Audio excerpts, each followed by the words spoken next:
Buenas noches, un viernes más. Hoy les vamos a pedir que viajen con nosotros en el tiempo. 50 años atrás, a un 11 de julio de 1952. Entonces sucedía en Sevilla un terrible crimen, el crimen de las estanqueras. Hablamos de una tarde-noche de julio, en las que las hermanas Maite y Encarnación Silva regentaban su estanco. No sabían, estaban a punto de cerrar y no sabían que entre sus últimos clientes iban a estar seguramente los que horas más tarde serían sus asesinos. Es un caso sin resolver que tuvo sus 3 juzgados y condenados a pena de muerte. Hoy estamos aquí para aclarar algunos puntos de esa investigación y para cultivar con ustedes toda la información sobre Garrote Vil. Fueron las últimas ejecuciones en Sevilla que se produjeron y todas fueron por el juicio del crimen de las estanqueras. Para hablar de este caso hemos invitado hoy a esta mesa a Jesús, muy buenas noches, Ambrosiani, profesor de la Universidad de Sevilla, Anatomía Humana. Y también a mi derecha José Manuel García Bautista, especialista en casos sin resolver y especialista en misterios en esta ciudad de Sevilla. Buenas noches, Silvia. Creo que ponemos sobre la mesa un caso interesante, pero antes de hablar con ustedes, que creo que muchas son las opiniones que se van a verter en esta mesa, yo creo que lo mejor es centrarles en qué sucedía aquel 11 de julio.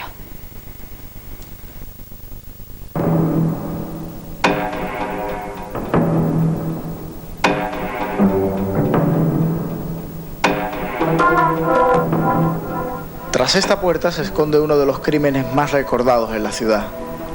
Conocidos por todos como el de las estanqueras, el doble asesinato que acabó con la vida de las hermanas Matilde y Encarnación conmocionó a la Sevilla de 1952. El 11 de julio de aquel año, este lugar fue testigo del sangriento crimen.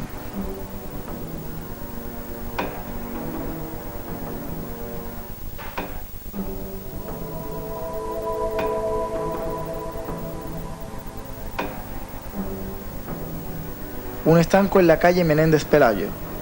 2 hermanas muy conocidas en la ciudad. Matilde regentaba el estanco en el que se cometieron los hechos. Encarnación trabajaba en unos almacenes en la calle Sierpes.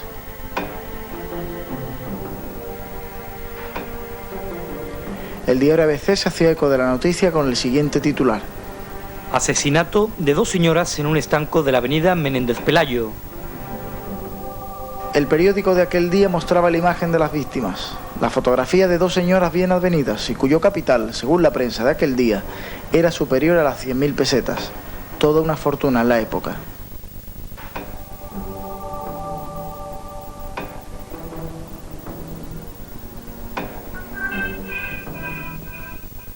Las 2 víctimas sufrieron diversas fracturas presentando numerosas heridas en idénticas partes del cuerpo. Las más graves se produjeron a la altura de la yugular y varias puñaladas sobre el corazón. En primer momento se pensó que los responsables de aquella masacre eran 2 personas. Ambos habrían librado con sus víctimas una auténtica lucha, a tenor de las consecuencias vistas.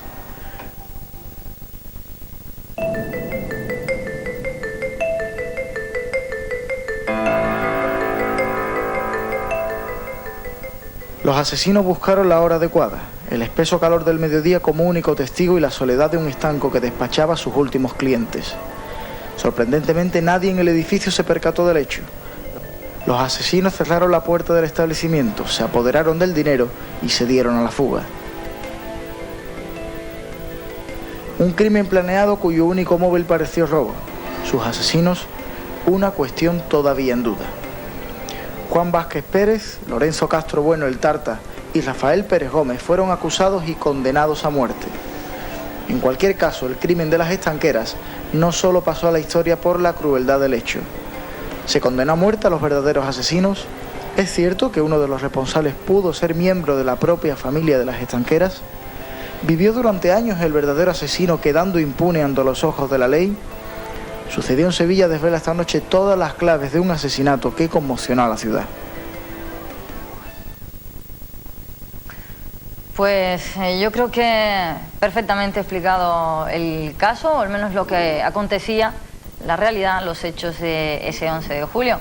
Creo que es lógico comenzar esta tertulia por ti, José Manuel, porque hay muchísimas cosas que hablar de aquel hecho y yo creo que lo principal es plantear cómo aterrorizó a la Sevilla de aquel momento un asesinato de esas características, porque recordar que murieron apuñaladas y desangradas, imaginamos, por las heridas que aparecieron en el lugar de los hechos. Efectivamente, porque Sevilla además era una ciudad, bueno, poco acostumbrada a este tipo de acontecimientos, ¿no? Y a la brutalidad con que se asesinó a las hermanas. Y la verdad es que se creó una especie de miedo social, de pánico, ¿no? Que clamaba por una justicia, porque se ajusticiaran, valga la redundancia, a estas personas que en teoría habían matado a las dos hermanas. Entonces Sevilla realmente pensó en aquello y había un clamor popular. Era tremendo, ¿no?, el poder escuchar en los corrillos de Sevilla, los típicos mentideros sevillanos, pues bueno, hablar continuamente y día tras día de este asesinato y clamar por esa justicia que, bueno, que hizo precipitarse sin duda los acontecimientos hasta que cogieron a los tres presuntos criminales. También hay un debate abierto sobre la autoría de los criminales. En ese juicio se cogió, y muchos dicen que como cabeza de turco incluso, a tres personas que a día de hoy tampoco sabemos si tenían relación con el caso. Todo hace apuntar a que no fue así. Las pruebas desde luego no nos llevan a pensar otra cosa. Murieron dos personas en Sevilla muy conocidas. Estamos hablando, Jesús, de una persona que regentaba un estanco al que habitualmente acudía pues, la sociedad sevillana y que estaba en una calle muy transitada de Sevilla. Yo imagino que el terror general debía de ser la nota dominante, porque es tu vecina o es cualquier persona conocida de tu propia ciudad, de tu propio barrio. Bueno, básicamente en relación con lo que me cuestiona, sabiendo que además eran personas muy conocidas, siempre hay una gran expectación en relación a lo que sucede, ¿no? Incluso con los datos que ya sabemos que en determinadas historias pueden aparecer con posterioridad no siendo reales. Esos datos pueden ser incluso siempre el boca a boca, la transmisión de lo que no son datos científicos realmente de cuando se practica un estudio correcto del cadáver y la forma de fallecimiento. La pregunta que te quiero dirigir, además, como profesor de anatomía humana, se encontraron estos dos cadáveres en circunstancias bastante tremendas, ¿no? Además hemos visto fotografías en el reportaje bastante espectaculares para ser fotografías de la época de ABC de hace ya medio siglo. Murieron desangradas, es lógicamente esas dos mujeres. Por lo que comenta en el vídeo hay un dato que es muy significativo, aparte de la sección de la yugular, que es un vaso sanguíneo muy importante en el cuello, pero sobre todo el dato es las puñaladas que recibe en el corazón, ¿no? La rotura del corazón vierte sangre en las cavidades que están en las proximidades de él y prácticamente el individuo muere desangrado. Eso hace evidente que hubo un ensañamiento, ¿no, Jesús? Evidentemente, con un par de ellas hubiera fallecido, pero evidentemente cuando ya hay más de una se entiende que hay un ensañamiento en ese tipo de conducta, ¿no? Le explico tanto a los telespectadores como a Jesús por qué la pregunta. Si hubo un ensañamiento, quizá haya otro tipo de móvil que no sea exclusivamente el robo, que a fin de cuentas era lo que señalaba la prensa o la brigada de investigación de aquel entonces como motivo de los asesinatos. El ensañamiento o el ver que con dos puñaladas o con una certera es posible conseguir la muerte de una persona, te hace pensar que el móvil no era el robo. Efectivamente. De hecho, ese ensañamiento de los que hemos hablado, lo que indica es que la persona que acabó con la vida de las dos hermanas, pues en principio atendía a otro tipo de motivación, ¿no? Como pudiera ser, como se ha comentado en el documental, en el reportaje previo, pues una especie de ensañamiento debido a causas quizás familiares, quizás un tema más sentimental, más personal, más emocional, que sin duda alguna apuntaría a que posiblemente se tratara de su entorno o incluso de la familia, que ha quedado reflejado. Entonces ahí está la duda, ¿verdad? No es normal no sabemos exactamente cuál podría ser el móvil. Evidentemente. ¿Son necesarias, y es pregunta científica exclusivamente, Jesús, es necesaria más de dos personas para atacar de manera tan certera a otras dos personas o podríamos valorar la posibilidad de que se ampliase el número? Bueno, me entras en una cuestión, creo que de hipótesis específicamente forense, que es la que no quisiera entrar en exceso, pero bueno, creo que considerando la situación en la que las características de esas dos personas, evidentemente sí es necesario el que interviniese una tercera persona, no porque si hay dos personas hay una defensa lógicamente en relación a esa agresión. Quiero hablar en este momento y además aprovecho para saludarlo a don Javier Ronda. Muy buenas noches. Hola, buenas noches. Periodista, ahora mismo tremendo, esperemos poderlo solucionar. No sé si, Javier, te puedes remontar con nosotros a ese 1952, porque queremos analizar contigo una cuestión muy simple. Se hablaba de los 3 condenados a penas de muerte a garrote vil, con lo que hablaremos ahora específicamente con don Jesús Ambrosiani, pero hubo muchísima polémica al respecto porque todo el mundo, o la gran mayoría, pensó en aquel momento que hacían falta cabezas de turco. Incluso, y este dato quisiera que me lo confirmaras tú, hubo un párroco en aquel momento que dio la extremaunción a los 3 condenados, que negaba, sin querer confesar, por supuesto, las palabras de los 3 reclusos, que ellos no eran los culpables de aquel terrible crimen. ¿Conocemos algo más, Javier?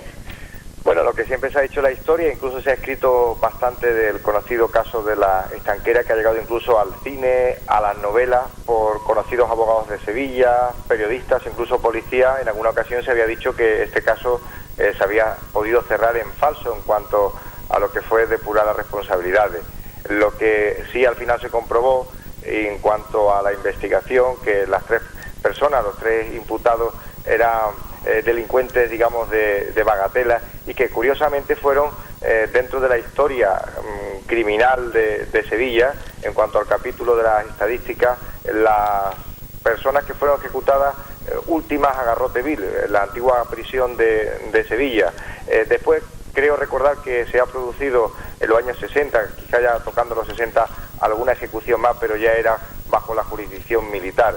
Por lo tanto, sí es cierto que se ha hablado muchísimo de este caso del crimen de las estanqueras en cuanto a cómo se hizo la investigación, las diferentes líneas que realizó la policía, los investigadores, incluso el juzgado de instrucción de entonces, sobre si ellos eran los auténticos culpables de este crimen tan horrendo cometido con el fondo del robo. Y bueno, nos parece que no queda claro en cuanto va pasando el tiempo, y eso que ya ha pasado medio siglo, y de vez en cuando se oyen algunas voces diciendo que puede haber algún tipo de fallo, ¿no? o de haber cometido algún tipo de error en cuanto a la investigación, pero era un momento que hay que remontarse precisamente a eso, al pasado, ¿no? Estamos en la década de los años 50, hace nada menos que más de medio siglo. Las líneas de investigación, las pruebas de la policía judicial eran totalmente diferentes, las pruebas de dactiloscopia, los análisis eran totalmente, pues no tenían nada que ver con la realidad, con las famosas pruebas que incluso podemos ver en televisión de ADN. Entonces, sí es verdad que este caso del crimen de la estanquera ha dejado alguna laguna, parece, pero no solo en el proceso judicial, sino también en el proceso de la investigación policíaca, ¿no?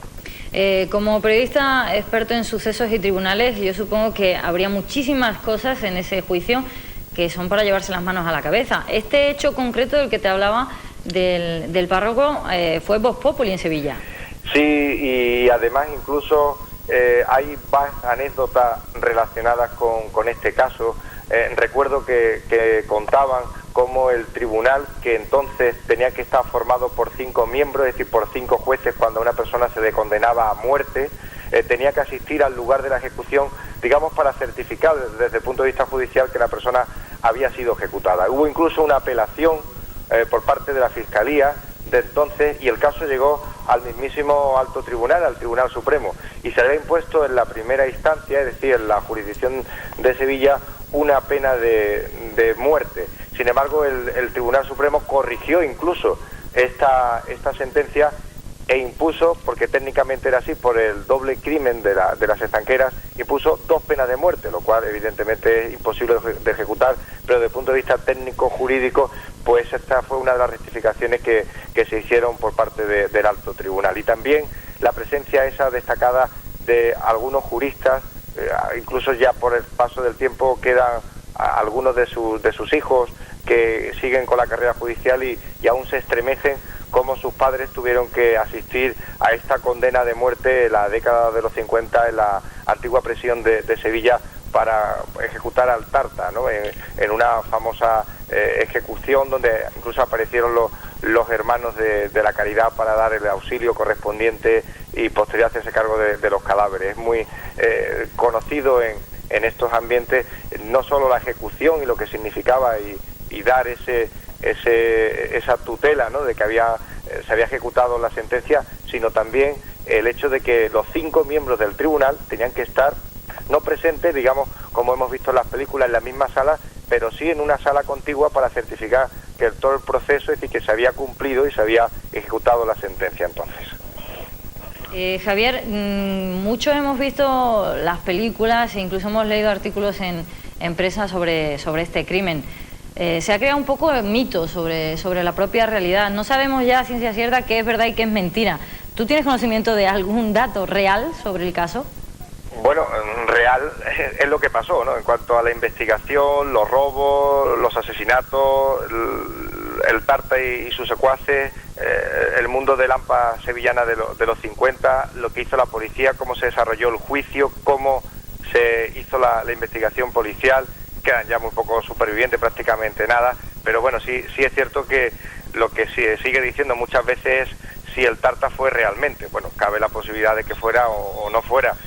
No digamos que sea un secreto que se haya llevado a la tumba, pero desde luego por aquel entonces fue tremendo, ¿no?, en la historia de la sociedad sevillana. Y además apunto aquí un comentario que yo creo que algunos de los intervinientes en la mesa también podrán abundar más en detalle. Es que muchas veces los casos no cuentan con una suficiente literatura e historia del crimen en nuestro país. Es decir, los hechos se investigan de forma aislada, de forma sincronizada, caso por caso, y eso muchas veces hace que los investigadores tengan más dificultades, que sean más complejos las resoluciones de los casos. Y digo esto porque muchas veces cuando se investiga y se analiza y se tiene una historia del crimen, prácticamente muchas veces los episodios se vienen a repetir, se vienen a suceder.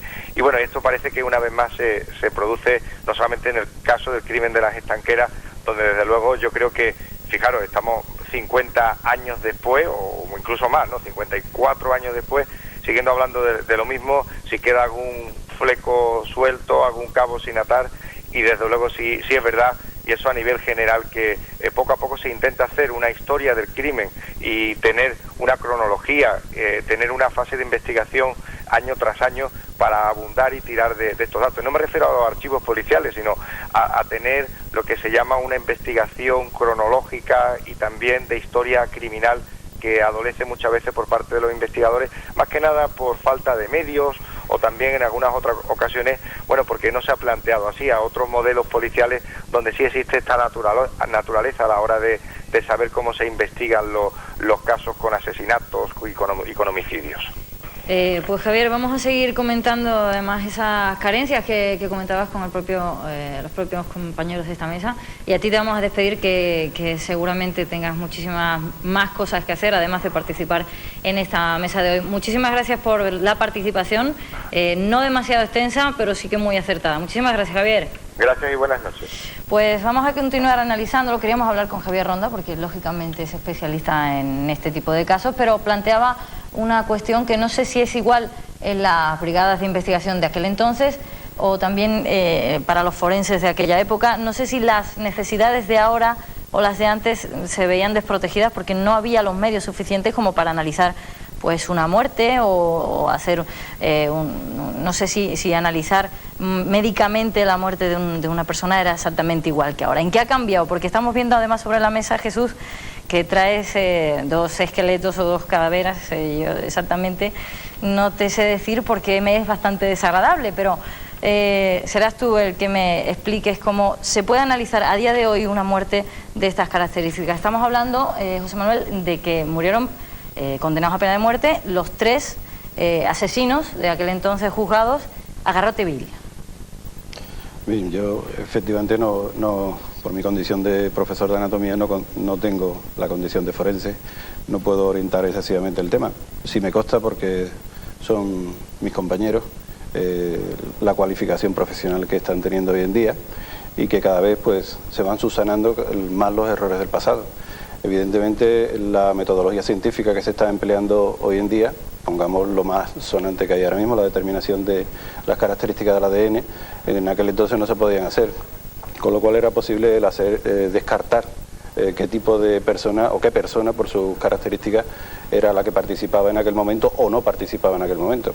Pero también sabemos que el progreso que tiene la ciencia forense hoy y la criminalística pues permite orientar cada vez más los datos que, por pocos que parezcan que sean, son necesarios para poder confeccionar toda una historia en el crimen que se ha realizado, ¿no? Pero ni era más difícil antes ni es más fácil ahora, ¿no? Bueno, sí. Hoy en día yo creo que la perspicacia del investigador depende del trabajo que hace en el campo, ¿no? En ese momento que entra en la escena del crimen o que trabaja con lo que pueda tener para obtener el máximo de referencias posible. Pero además, lógicamente, hay un trabajo detrás que hoy en día se ve recompensado por la tecnología, ¿no? Y esa tecnología favorece el que haya gran cantidad de información que antes no era posible. Esa información, lógicamente, a niveles de laboratorio no existían en aquel entonces, hoy en día las conocemos. Por poner pequeños ejemplos, lo que es simplemente la ilustración o las características de la forma de caer la sangre o de derramarse, eso no era antes estudiado. Hoy en día los compañeros de la Cátedra de Medicina Legal, del Departamento de Medicina Legal, lo están realizando y son grandes especialistas. O sea que ahora mismo hay datos que antes no se barajaban, que hoy sí, y que podían conducir a determinada forma de valorar los casos, ¿no? José Manuel, es evidente que, o para muchos es evidente que aquellos tres señores juzgados, si estamos hablando de Lorenzo Castro, alias el Tarta, al que ha hecho mención Javier, Juan Vázquez Pérez y Antonio Gómez, no eran los asesinos, o al menos no eran los únicos. Ya no sabemos si tuvieron o no participación real. No habría pruebas, por lo menos científicas, que lo atestiguaran. No, la verdad es que no había pruebas, hay que decirlo. Podía haber pruebas circunstanciales, pero hoy todos sabemos que con pruebas circunstanciales no se gana o se pierde un juicio, ¿verdad? Entonces, los indicios que habían apuntaban a que esas personas pudieron haber estado en la calle, en Menéndez Pelayo, el día de autos, ¿verdad? Pero ello no implica que fueran realmente los asesinos. Son las circunstancias que ponen el punto de quizá negro, el punto de misterio a todo este tema, ¿no? Realmente... Además, estamos hablando de tres personas que decían eran delincuentes comunes, sí. E incluso conocidos, si se puede permitir incluso la expresión, en la Sevilla de entonces. Eran delincuentes habituales, muy conocidos en Sevilla, con indudables detractores dentro de la ciudad. Y bueno, por las ligerezas quizás con las que se juzgó todo esto y con, como he comentado antes, con Sevilla prácticamente era un clamor porque se hiciera justicia con estas dos personas populares en Sevilla, pues quizás se cogieron a estas tres personas como cabezas de turco, como se ha indicado, y bueno, y se les juzgara y se les hiciera, bueno, se les condenara como culpable a morir en el garrote vil. Precisamente de ese tema en concreto, y seguro que Jesús está deseando explicárnoslo, el garrote vil, y de cómo fueron esas ejecuciones, que fueron las últimas, repetimos, en Sevilla, o al menos las últimas que se conozcan, que no en el ámbito militar, como nos indicaban anteriormente. Vamos a explicarles exactamente cómo es esa muerte y entrar en detalles, en pormenores de cómo sufre en ese momento el condenado a pena de muerte. Eran los últimos en la capital hispalense. Al menos esa satisfacción de que a partir de aquel momento ya no ocurrió más en esta ciudad, sí que nos vamos a llevar. Se lo vamos a explicar en unos instantes. Vamos primero a publicidad y regresamos.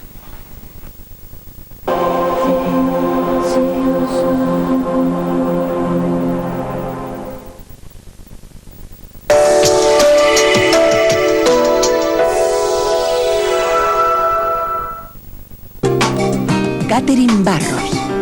Una perfecta organización en el lugar deseado. El estilo de una buena mesa con un servicio inmejorable, cuidando los pequeños detalles, son la clave para conseguir el ambiente deseado en sus celebraciones. Catherine Barros. La seguridad de contar con profesionales de confianza. Las apariencias engañan. No compre su sofá sin saber cómo es por dentro. En Artesanos del Sofá somos especialistas en fabricar buenos sofás por dentro, innovando constantemente con los mejores diseños y los últimos avances en confort. Le fabricamos el sofá a su medida con atractivas tapicerías donde elegir. Una esmerada elaboración por manos expertas hacen nuestros sofás cómodos y duraderos. Tenemos todo tipo de sofás, modernos, clásicos, también sofás desenfundables que le durarán toda una vida. Artesanos del Sofá, venta directa, precio directo. Polígono El Manchón, calle La Línea 16, Tomares, Sevilla. Solo Ibérico, sabor y confianza, cash a precio de matadero. Venta al mayor y al público de carnes frescas, quesos, jamones y chacinas ibéricas. Oferta: cinta de lomo fresca, mínimo 1 kilo, 3,99 euros. Pechuga de pollo fresca, mínimo 1 kilo, 4,55 euros. Paletilla ibérica de bellota de jabugo a 45 euros la pieza. Recuerde, Solo Ibérico, en el polígono de San Pablo, calle Tesalónica sin número, junto a Carretera Amarilla. Solo Ibérico, sabor y confianza, con la colaboración de Carnes Tessmann. 21 oficinas en la provincia para atenderte. Ya puedes pagar tus impuestos en voluntaria, sin recargos, hasta el 4 de noviembre. IBI, impuesto de vehículos, tasas municipales, más recursos para tu ciudad. También puedes domiciliar tus pagos. OPAEF, más servicios, más recursos, más fácil. Diputación de Sevilla. Esta primavera en Primera Ópticos tú tienes algo más que ver, porque te ofrecemos la más amplia gama de monturas graduadas y de sol de las mejores marcas, asesorándote para que elijas el modelo que va contigo. Porque tenemos los progresivos que te sientan bien, para que disfrutes de una visión perfecta a cualquier distancia. Si buscas algo más, ven a Primera Ópticos. Más servicio, más atención, más moda, más tú.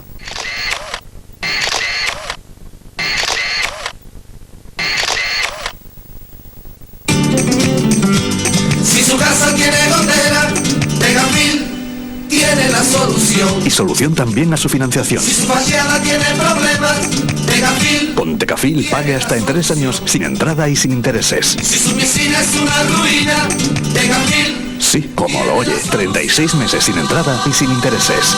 Llámenos 902 15 89 29.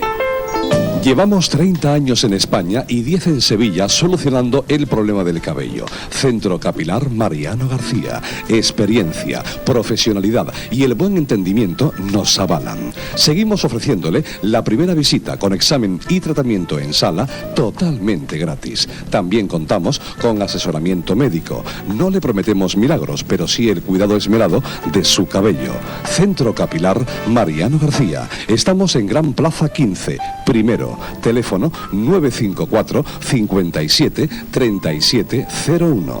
Porque trabajamos con corazón, le esperamos con las puertas de par en par.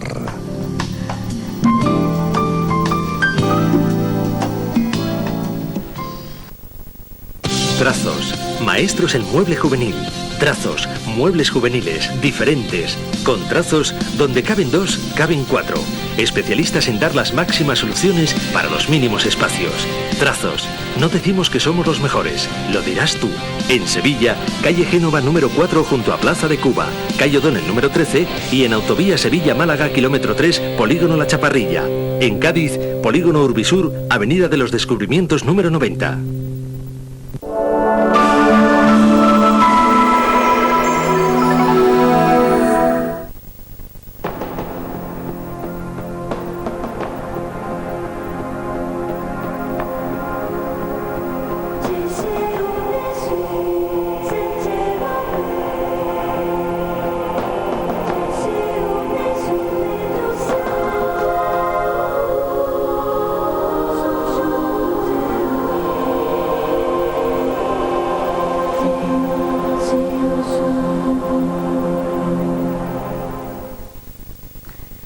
Continuamos hablando de este caso, de este crimen y de los 3 condenados. Lo anunciábamos hace unos instantes y vamos a hablar, como no, de ellos. Antes, hacer pública una conversación privada y off the record, que a mí me encanta hacer estas cosas, entre el propio Jesús y José Manuel, y hablábamos de esas pruebas de ADN que antes no existían y que en este caso hubieran sido tan importantes porque hubo un forcejeo, decíamos, entre una de las estanqueras y uno de los asesinos, presuntos asesinos, a pesar de haber sido juzgados.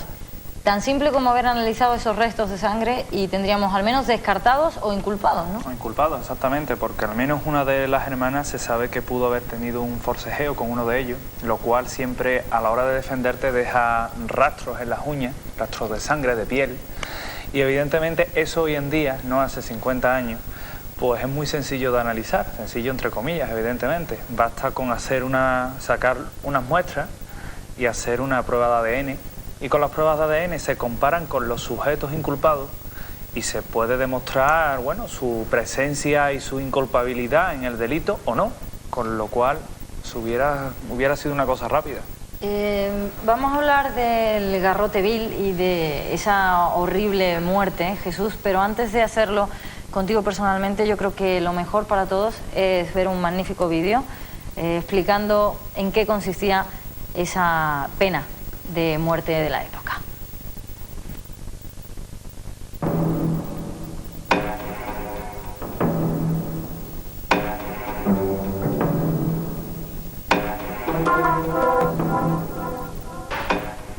Los asesinos de las estanqueras sufrieron la tortura del garrote vil.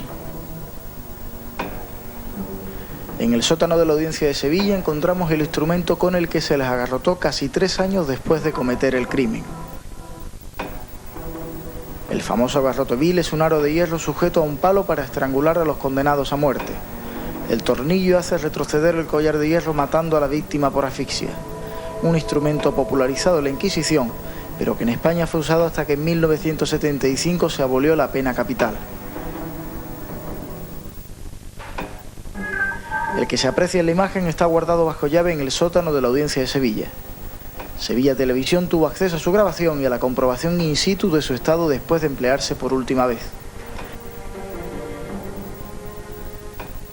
Como se aprecia en la imagen, en uno de sus extremos se conservan retazos de saco. El último condenado a muerte en este garrote debió tener el cuello demasiado pequeño, motivo por el que tuvo que rellenarse este espacio para proceder a la ejecución.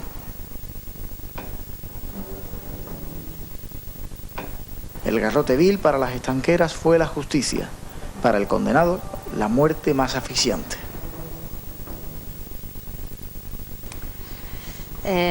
Simplemente espectacular. No puedo utilizar otra palabra para este tipo de tortura. Jesús, explícanos un poquito, además de este vídeo, cómo sucede y cómo sufre en ese momento el ajusticiado. Antes de explicarlo, por lo menos pronunciarme de que estoy totalmente en contra de este tipo de sistema y que evidentemente la pena de muerte, ya nos alegramos mucho de que en la Constitución del 78 ya se haya abolido, ¿no? Pero de todos modos siempre hay datos que, bueno, que están ahí en la historia y que se pueden explicar desde un punto de vista técnico y que, bueno, será por curiosidad o por querer saber algo más, pues a veces pues no. Porque conocer la historia algunas veces nos ayuda a no repetirla. Yo creo que sí, que es fundamental. Y además porque digamos, nos ilustra un poco y nos enseña un poco más de las relaciones y la forma incluso de nuestro cuerpo, ¿no? Que tal vez es lo más interesante. Bueno, como hemos visto en el vídeo, el dato más significativo es que se trata de un aro de hierro que está sujeto sobre un poste, como lo hemos visto con esa justa imagen que tenemos en la imagen, y que el volante, una vez que el verdugo gira bruscamente, pues reduce el espacio entre ese vástago, que es fijo, y el anillo de hierro. Al desplazarse hacia atrás, lo que hace es oprimir el cuello. Primer dato que es significativo. Para hacer una descripción por si acaso, porque de hecho ha quedado bastante claro, pero supongo que la colocación en este caso el reo y del garrote vil, no sé si es posible que lo cojas en tu mano y lo expliques algo más. En un segundo momento. Permíteme antes que aclare una pequeña cuestión. Aclárame. Ese desplazamiento condicionaba sobre todo el tamaño del cuello del que era ejecutado. Y lo que hemos visto en el vídeo, además, todavía está forrado con ese saco para ajustarse al tamaño. Más pequeño, decían. Exactamente. O sea que el primer inconveniente que, entre comillas, la muerte no se producía con rapidez, porque a veces ese apretón que se le daba con el volante sobre el cuello no era estrictamente una asfixia, sino simplemente un golpe sobre el cuello, con lo cual el individuo no moría. Así que, entendiéndonos que básicamente... de una muerte lenta o de un sufrimiento continuado, pero en ningún caso una muerte inmediata. Exactamente, esas son las grandes críticas que siempre se ha dicho sobre ese tipo de técnica, ¿no? ¿Eso se averiguaba sobre la marcha? Quiero decir, ¿era bastante evidente como para...? Lamento tenerlo que decir, pero habría que dar 2 o 3 veces el golpe para que el individuo llegase a morir. O sea, con lo cual no estamos hablando de que en un solo golpe el individuo moría ahí y se acabó, sino que además era mucho más desagradable cuando todavía, bueno, más desagradable, mucho más sufrido, el hecho de que no hiciera bien su función. Permítame las comillas. Sí, perfecto. Lo básico es que hay una reducción y un estrangulamiento, y ese estrangulamiento lo que conlleva es que hay una reducción de la tráquea, ese tubo aéreo que nosotros todos conocemos, y ese es el método básico de muerte. Pero bien está que detrás hay un poste, hay un vástago rígido que obliga a la rectificación del cuello de una forma brusca. Si nosotros, utilizando un modelo anatómico, pues en el que se ha reconstruido las vértebras cervicales, ese grupo de vértebras, como vemos, en relación a la proporción que tiene el cráneo, es un esqueleto muy débil, es blando, relativamente débil en relación al sistema que está soportando. Básicamente, cuando tira hacia atrás ese anillo, lo que se provoca es una fractura de la columna cervical. O sea, añadido al efecto de asfixia, hay una fractura que se contempla a nivel del cuello. Todos sabemos que en relación a las estructuras que están guardadas dentro de este estuche, sabemos todos que esto es un estuche donde se encuentra el sistema nervioso. En el interior es donde se encuentra, sobre todo en la parte superior, donde se encuentran estructuras que son vitales, el centro respiratorio y estructuras que lo que conocemos como el bulbo raquídeo. Si utilizamos la otra preparación, donde lo que se ha hecho ha sido sacar una réplica de un cerebro humano y colocarla sobre un esqueleto para que aproximadamente nos dé la idea, nosotros podemos observar aquí en la parte posterior cómo, una vez que se ha retirado todo el esqueleto, ahí asoma, en la parte final, asoma el bulbo raquídeo. Había una variante dentro de ese garrote que era el que se conoció como el garrote catalán. No sé, históricamente no lo sé. Qué, ¿no? Lo que sí es cierto es que añadía un sufrimiento más, que lo que intentaba era acelerar la muerte. Esa muerte se aceleraba porque cuando giraba el tornillo se introducía por la parte posterior del cuello un punzón que lo que iba era dirigido directamente hacia la médula espinal para seccionarla. Lamento que sea desagradable, pero trato de hacerlo lo mejor. No, me parece que además es la mejor manera de darlo a entender. Básico. Permítanme también la exclamación, porque creo que para cualquiera que no esté habituado a analizar este tipo de anatomías y esta tortura en particular, yo creo que llama la atención, José Manuel. No sé si soy la única y si habrá algún telespectador que al menos se quede extrañado conmigo. La verdad es que mucho, porque la verdad es que la peor forma de ajusticiamiento que existía en la época quizás fuera esa, ¿no? ¿Verdad? Era una forma lenta, agónica e incluso cruel, por qué no decirlo, de morir. Si bien había personas, como en el caso de las estanqueras de Sevilla, que se alegró bastante de que en este caso los supuestos criminales perecieran bajo esa forma de martirio. Era la peor tortura. En ese sentido hablo de sufrimiento prolongado, porque medir el dolor o medir una muerte es imposible. Pero ¿era la tortura más prolongada, la pena de muerte con garrote vil? Yo siempre he dicho que la pena peor que se puede hacer, sobre todo en una persona en ese tipo de asesinatos, si se demuestra efectivamente la veracidad o la inculpabilidad de esos individuos, yo creo que en vez de justiciarlo hay que dejarlos vivir, que es la mejor forma de sufrir. Así que tal vez no fuera la más agónica sería dejarlo en la cárcel, donde socialmente se pueda repudiar ese tipo de individuos. A lo mejor el juicio hubiese sido paralelo, ¿no? Nos referimos también a ese tipo de hechos.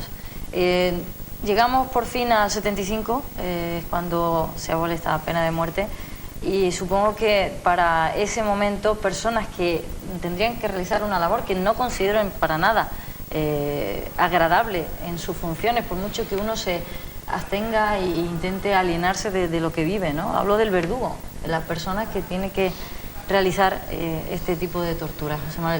Tendrían una vida, no sé si atormentada, pero desde luego nada fácil. Hombre, ellos lo concebían como un trabajo. De hecho, en Sevilla había varios verdugos, de los que se tiene constancia histórica, evidentemente, y lo tomaban como tal, como un trabajo. Evidentemente también está la conciencia y la moral de cada uno, ¿no? Yo te puedo decir que no era una labor evidentemente grata, que evidentemente cuando tenían que acudir a ese servicio del deber lo hacían escoltado por un alguacil que durante todo el proceso que era de ir al sitio y ajusticiar al reo, escoltaba al verdugo. Y cuando en el año 75 se acabó, digamos, este sistema de ajusticiamiento, se les reubicó, ¿verdad? Muchos de ellos escribieron sus memorias y demás, pero la verdad es que después de ello hubo serios problemas morales y hubo serios problemas, digamos, incluso psíquicos de estas personas que evidentemente tenían, y se les creó un cargo de conciencia por todo, por lo mejor el número de ajusticiamientos que habían llevado a cabo, ¿verdad? Y no era desde luego lo más sencillo y lo más grato. El sistema acabó ahí y por suerte o por desgracia, bueno, estas personas, como te he comentado, se reubicaron en otras actividades, ¿verdad? Otras actividades también judiciales, ojo. Pero la tarea del verdugo, desde luego, no era, y bajo esta forma de ajusticiamiento de Garroteville, no era desde luego la más grata. La muerte de Garroteville de estas tres personas, yo creo que desde un punto de vista científico quizás no sea juzgable, ¿no? Pero el sufrimiento de estas tres personas en particular debió de ser terrible, ¿no, Jesús? Bueno, presupongo que sí, lógicamente. Además hay un tiempo previo que lógicamente la angustia que se está produciendo ante la llegada de ese momento, y sobre todo entendamos que cuando entendemos por muerte lo que es la muerte cerebral y digamos que una persona pueda dejar de sentir, desde que de ese momento se está produciendo hasta esa verdadera muerte ha transcurrido un cierto tiempo. Ese tiempo se mide en minutos, pero lógicamente la angustia debe ser terrible, ¿no? Había por aquel entonces tres tipos, me decíais, de garrote. No sé si me lo podéis explicar y qué diferencia, si es que existe, hay entre ellos. Había tres tipos de garrote. Uno era el garrote noble, otro era el garrote vil y otro era el garrote ordinario. El garrote vil y el garrote ordinario casi se solapan.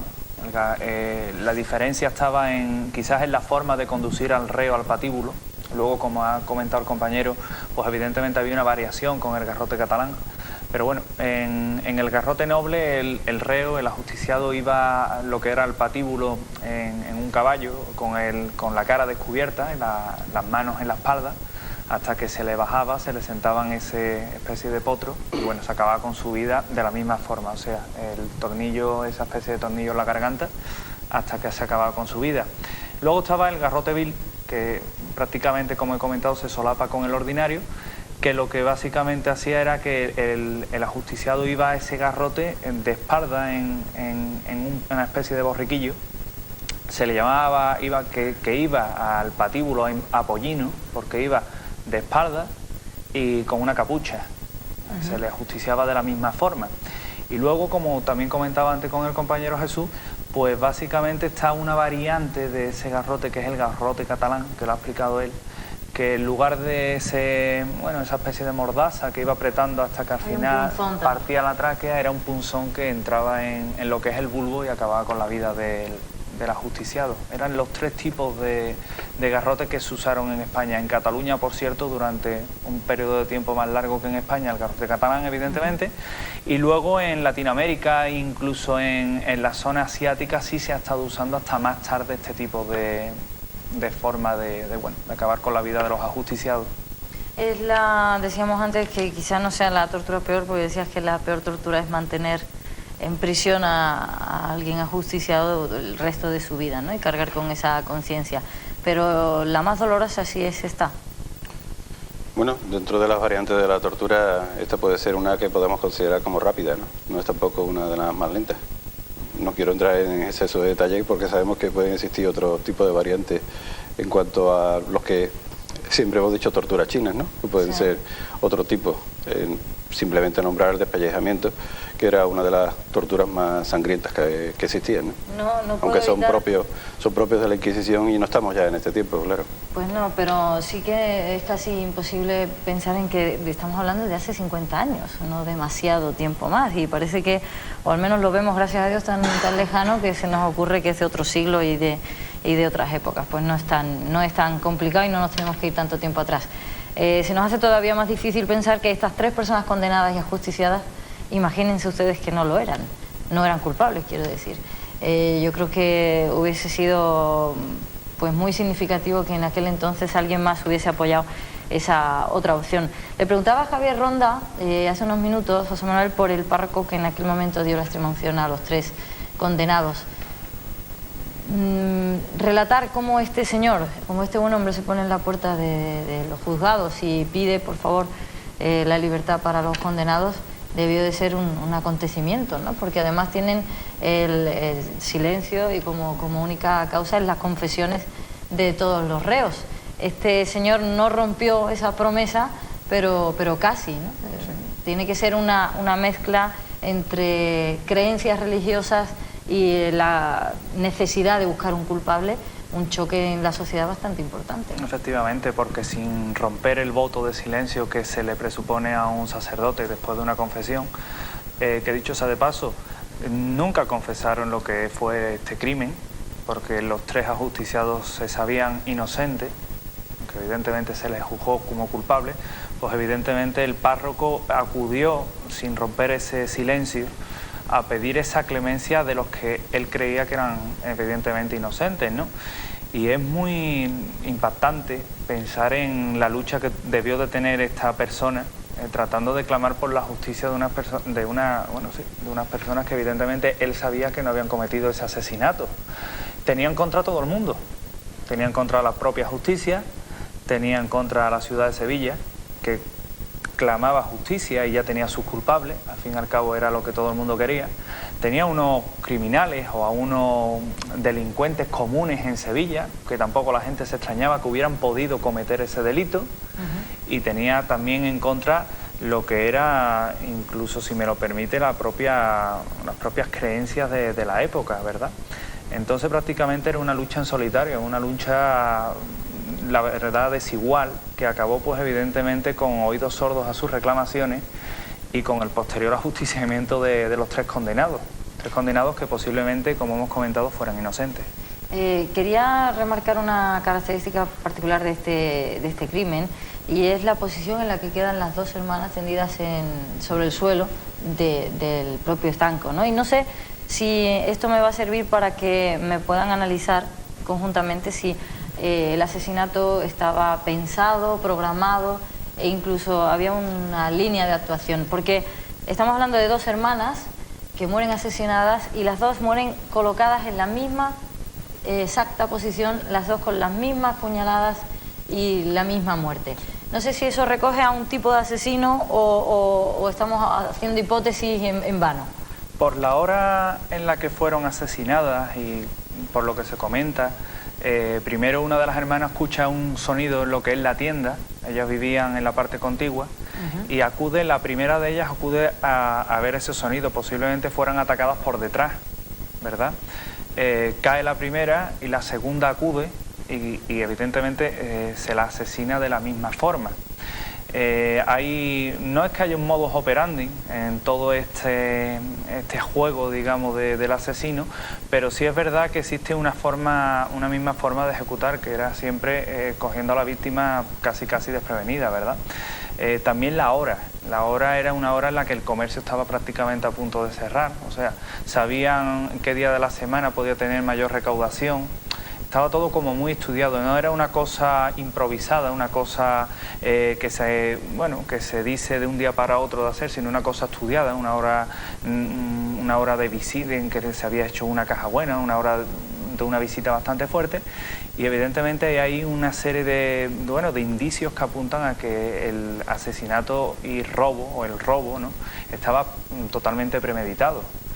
Contando con la ayuda de o no, eso es lo que nunca vamos a saber, ¿verdad? Porque no vive ninguno. Exactamente. Y tampoco podemos juzgar. Estamos hablando de hace 56 años, fue en el 52, sumen ustedes hasta el 2005, más de medio siglo. Pensar en un asesinato en serie o pensar en que realmente había un modus operandi es mucho pensar, ¿no?, para aquella época. Pero sí que llamaba la atención Jesús sobre que torturas como las que en aquel momento pudieron padecer y de hecho causaron la muerte de los 3 asesinos ya no van a volver a ocurrir. Esa tranquilidad social en general también la tiene un profesional de la anatomía, del saber que ese tipo de torturas usted que tiene el conocimiento sobre lo que puede producir, esa seguridad en que hechos así no suceden más. Debe ser una tranquilidad en el trabajo de cada uno. Bueno, de todos modos, siempre dentro de la propia idiosincrasia y las propias características del ser humano, siempre hay un sentimiento de revancha y un sentimiento de venganza que siempre está ahí presente. Pero de todos modos es racional, y si somos racionales, evidentemente no es la mejor forma de conducta de un pueblo, ¿no?, a la hora de hacerlo. Desde un punto de vista científico siempre existen matices, siempre existen temas. De hecho, sabemos que los diseños de las inyecciones letales que se están realizando con la sofisticación en cuanto a la forma de inyectarlo y los tipos de componentes son producto también de un estudio científico en cómo se pueda producir la muerte, ¿no? Sin lugar a dudas no nos compete y no lo estamos haciendo en este país, gracias a Dios. De todos modos, sí cabe saber cómo el cuerpo humano puede responder a determinados productos para que fallezca. Y no está nunca lejos que hay mentes retorcidas por ahí todavía perdidas que son capaces de lucubrar qué forma de hacer una ejecución, ¿no? Bien en la ciencia ficción, bien para una novela, que todavía existen escritores que son capaces de escribirlo de esa forma, o bien desde un punto de vista científico como para establecer un protocolo, establecer algo que sería un poquito absurdo en nuestro país. Un matiz, ¿afecta en algo el miedo, el temor, los nervios de la persona en cuestión que vaya a ser ajusticiada a la hora de ser torturada, tanto para sufrir, hablo en términos... Mucho. Siempre pensemos una cuestión importante. Nuestro cuerpo, cuando es agredido, inmediatamente va a tener una serie de respuestas que son mecanismos naturales de defensa. La contracción muscular, la protección de las estructuras vitales, la desaparición de la sangre en la periferia. Se puso blanco. Sí. Lógicamente, ese aporte de sangre directamente hacia estructuras internas sanguíneas, estructuras vitales, son necesarias. Entonces, si una persona es o sabe que va a ser ejecutada, sabe que está siendo agredida en cualquiera de las medidas, evidentemente sí hay una respuesta fisiológica que nuestro propio cuerpo produce. Pero en todo caso, ¿potencia o reduce? Siempre va a reducir porque es un mecanismo de defensa, así que si es de defensa, lógicamente siempre irá en contra de cualquier otro sistema. Pero estamos hablando de un efecto traumático, como es lo del garrote vil, que por mucha defensa que esa persona quisiera tener frente a un golpe de volante de esas características, poco tendría que hacer esa defensa fisiológica. Pues conociendo un poquito más los hechos, también podemos intentar darles a usted una visión más real de lo que podría ser el sufrimiento de aquella época y lo que no debe volver a repetirse. Decíamos que si conocer la historia nos evita repetirla en los hechos más dolorosos, pues ojalá que sea así. A modo de conclusión, podemos dejar sobre esta mesa la duda aún constante, un medio siglo después, de que no están o no se conocen los asesinos de las dos estanqueras, ni de Maite ni de Encarnación Silva, que sí que hubo 3 ajusticiados y que murieron con pena de muerte a garrote vil, que gracias a Dios desapareció, como decimos, en el 75, y que lógicamente va a seguir siendo una historia, un crimen terrible en la ciudad de Sevilla, que se comentará por calles conocidos, y habrá muchas personas que todavía recuerden aquel hecho como el más importante de aquellos años y el que más traumatizó seguramente a todos los vecinos de la época. No hay nada más que valorar sobre este caso, o al menos con realidad sobre esta mesa y con verdades y hechos en las manos. José Manuel, no se nos escapa nada. No, por desgracia no se nos escapa nada. De forma objetiva se ha narrado lo que sabemos, con todas las pruebas en lo alto de la mesa, sobre el crimen de las estanqueras, y por suerte o por desgracia, pues es lo que hay de este caso. Y con el tiempo que ha pasado, creo que no vamos a saber más. Caso cerrado, es la frase, yo creo que puede ser el titular de esta noche y de este crimen de las estanqueras que le hemos intentado contar. Jesús, muchísimas gracias por estar aquí. Gracias a vosotros. Y por explicarnos lo que hasta ahora no nos había explicado absolutamente nadie. Nosotros volvemos el viernes que viene, no nos dejen por favor, porque pretendemos tener una cita constante con ustedes cada noche antes del fin de semana. Volveremos con casos de esta Sevilla de este último siglo. Muchísimas gracias y buenas noches.